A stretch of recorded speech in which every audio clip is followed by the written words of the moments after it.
Riau 1, Kanal Inspirasi. Pak Bupati, selamat pagi. Selamat pagi Desi, Demi, dan semua teman-teman di studio RRI. Salam sehat. Ende, salam sehat. Ya, semangat sekali Pak Bupati pagi ini ya. Apa karena sudah ada jalinan kerjasama dengan investor untuk mendatangkan BBM di Kabupaten Lembata? Ini jawaban setelah 15 tahun ada kelangkaan di sana ya Pak PLT Bupati? Benar sekali, selalu gembira karena rakyat Lembata gembira. Oke, ya ini selengkapnya informasi seperti apa ini kerjasama yang untuk mendatangkan investor ke Kabupaten Lembata. Dengan siapa pemerintah Kabupaten Lembata bekerja sama? Baik, Desi dan para pendengar RRI ND dimanapun berada. Selamat pagi, salam sehat untuk semua.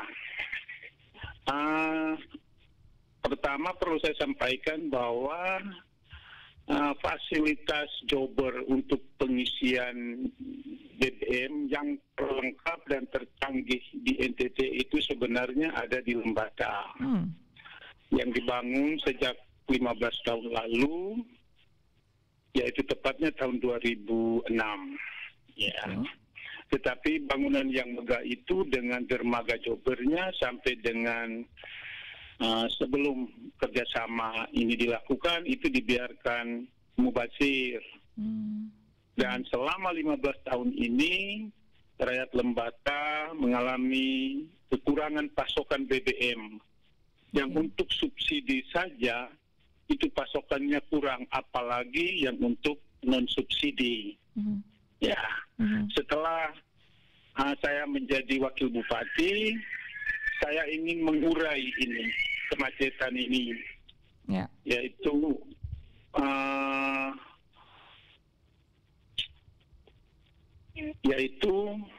melakukan kerjasama ini, mendatangkan kepingin investor supaya pasokan BBM di Lembata itu mencukupi. Caranya bagaimana?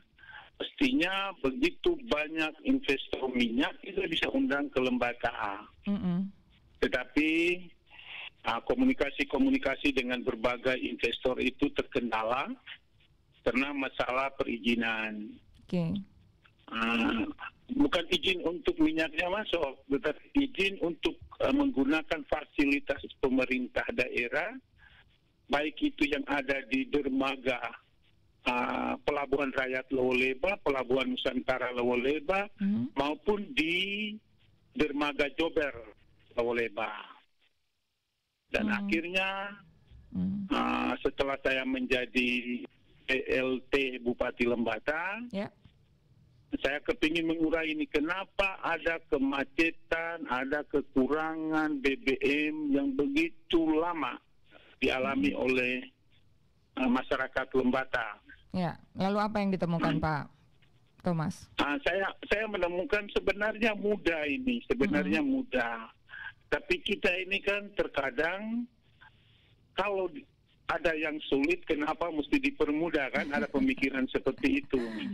Sementara kita tidak mau dengan pemikiran seperti itu. Kita mau yang sulit harus bisa dipermudah. Hanya dengan dua kata, memberi izin, itu saja. Karena itu kami berkomunikasi sejak mendapat penugasan sebagai PLT Bupati Lembata. Kami berkomunikasi dengan semua pemilik SPBU di Lembata. Kami berkomunikasi dengan semua transportir BBM di Lembata. Kami berkomunikasi dengan semua investor yang kepingin untuk memasok minyak di Lembata. Nah, kami temukan ada investor yang sebenarnya dari tahun 2018 itu sudah mendatangkan kapal tongkangnya di Lembata, tetapi belum mendapatkan izin. Oh, berarti kuncinya adalah ada di memberikan izin. Harusnya diberikan oleh siapa Pak Thomas izin itu? Oleh kepala daerah. Oleh bupati. Pak Thomas tidak mengetahui itu tentang perizinan yang selama ini ternyata belum diberikan pada saat itu. Oh iya, saya tahu. Saya tahu. Dan ketika saya menjadi PLT, saya mesti mengurai ini, mengurai kelangkaan BBM ini.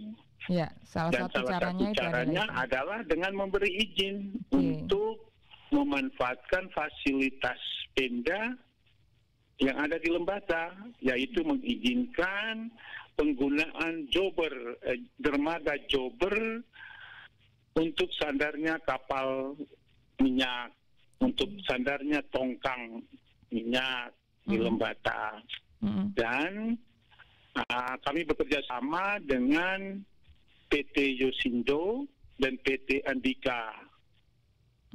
PT Yosindo dan PT Andika ini mendatangkan BBM. Untuk pertama ini mereka mendatangkan dulu bahan bakar minyak berupa solar jenis B30 non subsidi. Nah, kita bermaksud kalau ini penjualannya lancar, memungkinkan, maka ke depan kita minta bukan saja BBM solar jenis B30 non subsidi, tetapi juga jenis-jenis yang lain. Dan kemarin kami sudah memberikan izin untuk pemanfaatan dermaga jobber. Ini yang perlu saya tekankan di sini, karena di media massa ada yang bilang PLT Bupati kok berani-beraninya memberi izin investasi. Sesuai aturan diperbolehkan PLT Bupati memberikan izin investasi ini, Pak Thomas? Kalau sesuai dengan peraturan PLT kan tidak boleh mencabut izin investasi yang lama, tidak boleh membuat kebijakan strategis, dan tidak boleh memberi izin investasi. Yang saya berikan ini bukan izin investasi, tapi izin penggunaan. Kalau investasi itu kan pemahamannya tanam jagung 1 biji, dia hancur, dia tumbuh lagi, baru menghasilkan biji-biji berlimpah di kemudian hari. Ya, yang kami lakukan ini adalah memberi izin kapal minyak itu sandar untuk kemudian bisa didistribusikan ke 9 kecamatan di Kabupaten Lembata. Ya. Dengan demikian, para nelayan, para pengusaha menengah atas bisa mengakses perolehan minyak BBM dengan mudah. Ya, Pak Thomas, saya pikir Anda juga perlu memberikan perbedaan ya antara memberikan izin kapal bersandar dengan memberikan izin investor masuk untuk menyalurkan BBM ya, karena pemerintah Kabupaten Lembata ini judulnya adalah menghadirkan investor itu masuk ke Lembata. Artinya secara tidak langsung yang ditangkap publik adalah memberi izin, Pak Thomas. Apakah ada perbedaannya? Iya, perbedaannya jelas. Kalau saya memberi izin investasi, itu artinya dia datang hari ini. Dia keluarkan uangnya hari ini, bangun sarana dan prasarana. Kemudian hasilnya bukan hari ini. Dia merekrut tenaga kerja, dia membeli lahan, dia membangun, mempekerjakan tenaga kerja, membeli mesin. Dan hasilnya kapan? Hasilnya itu bisa 3 tahun lagi, 5 tahun lagi, atau bahkan mungkin tahun depan. Perbedaannya pada durasi waktu begitu, Pak Thomas? Itu investasi itu jangka panjang, menghasilkan dalam jangka panjang. Yang saya berikan ini adalah izin pemanfaatan dermaga jobber. Barangnya sudah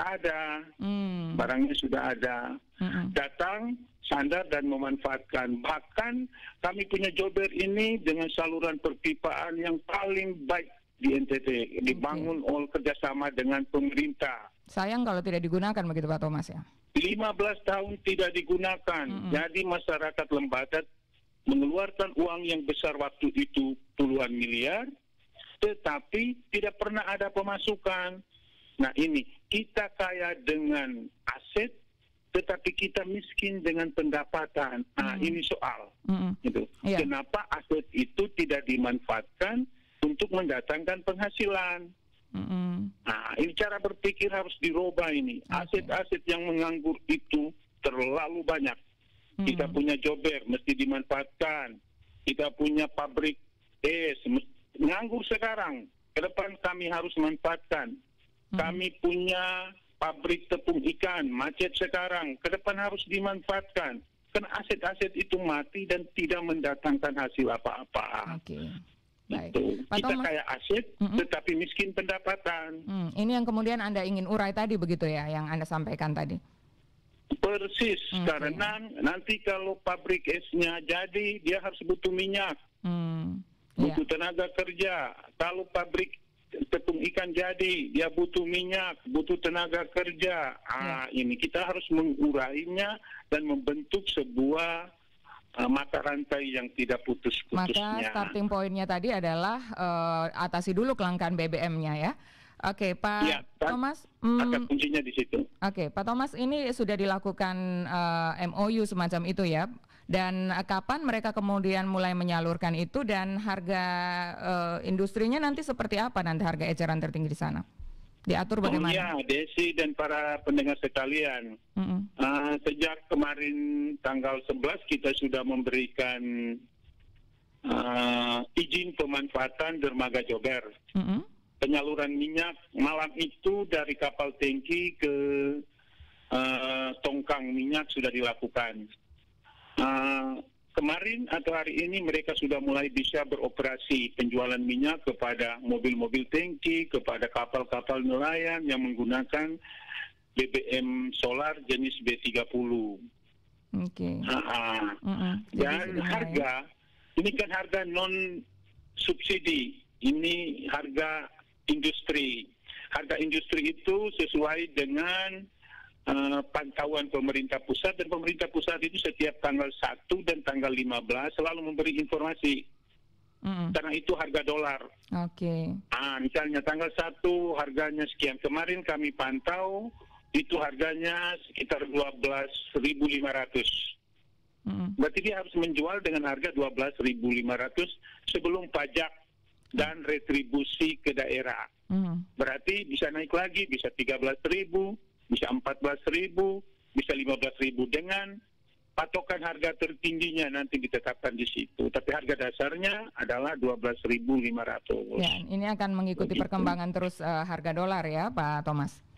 Benar sekali, benar. Baik. Pak Thomas, terima kasih waktunya bersama dengan RRI pagi ini. Selamat melanjutkan aktivitasnya dan semoga kebijakan Anda untuk menghadirkan investor minyak ini menjadi jawaban ya untuk seluruh masyarakat Kabupaten Lembata, karena BBM langka ini cukup lama sampai 15 tahun dan pemanfaatan Jober di sana bisa optimal, Pak Thomas ya.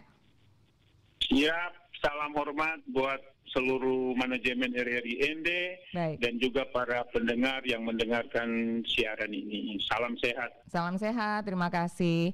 Bersama kami baru saja PLT Bupati Lembata Thomas Olalangodai yang menyampaikan informasi untuk menjawab 15 tahun BBM langka di kabupaten tersebut. Pemerintah Kabupaten Lembata menghadirkan investor minyak, dan sesi wawancara yang kami lakukan nanti akan kami hadirkan juga potongan wawancaranya melalui YouTube channel RRI ND. Jadi Anda yang ketinggalan informasi ini nanti bisa mengakses kembali melalui channel RRI ND. Tetaplah bersama kami untuk menyimak informasi selanjutnya untuk Anda pecinta bola. Setelah ini informasi yang akan kami hadirkan adalah terkait dengan pengumuman resminya kick-off Liga 1 yang akan dimulai 27 Agustus tahun ini.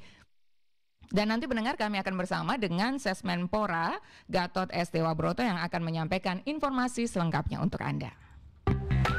Lintas ND Pagi, Pro 1 RRI ND.